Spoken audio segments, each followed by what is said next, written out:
নামাজ চলতেছে এই অবস্থার অপেক্ষা না করে নামাজরত অবস্থায় যেই দল তার কর্মীকে হত্যা করে সেই দল বাংলাদেশে নির্বাচন করে বিজয়ী দূরের কথা রাজনীতি করার অধিকার থাকতে পারে না। আবার বলা হচ্ছে আমাদের নাকি অভিজ্ঞতাও নেই। আমাদের আমিরে জামাত বলেছেন ইয়েস, আমাদের অভিজ্ঞতার একটু ঘাটতি আছে, আমাদের অভিজ্ঞতা একেবারেই নাই। সেটা হলো সাদাবাজিতে আমাদের অভিজ্ঞতা নাই, সিন্ডিকেটে আমাদের অভিজ্ঞতা নাই, নিজ দলের মধ্যে লোকদের খুনাখুনি করে নিজ ভাইকে হত্যা করার অভিজ্ঞতা নাই। 90% মুসলমানের দেশে মৃত্যুর আগে একবার ইসলাম দ্বারা পরিচালিত বাংলাদেশটা দেখে যেতে পারছি না।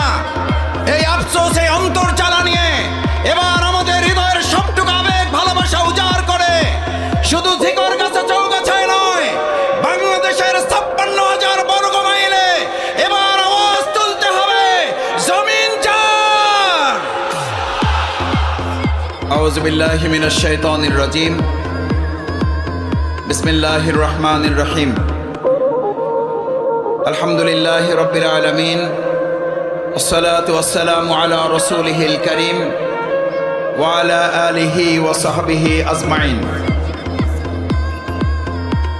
বাংলাদেশ জামাত ইসলামী গণমানুষের প্রাণপ্রিয় সংগঠন, অধিকার আদায়ের আন্দোলনের অন্যতম ঠিকানা।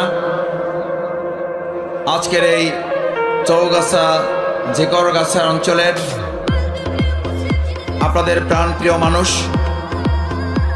বিশিষ্ট অভিজ্ঞ চিকিৎসক ডাক্তার মুসলিউদ্দিন ফরিদ ভাইয়ের আজকের এই আসনের বিশাল এই জনসভার সম্মানিত সভাপতি, উপজেলার সম্মানিত আমির, আজকের এই অনুষ্ঠানের সম্মানিত প্রধান অতিথি, বাংলাদেশ জামাত ইসলামের সম্মানিত কেন্দ্রীয় নায়েবে আমির, মজলুম জননেতা, আমাদের অত্যন্ত শ্রদ্ধাভাজন জনাব এটিএম আজহারুল ইসলাম,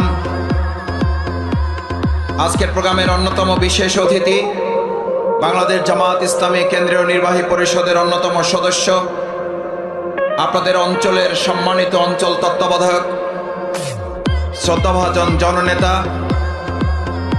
জনাব মোবারক হোসাইন,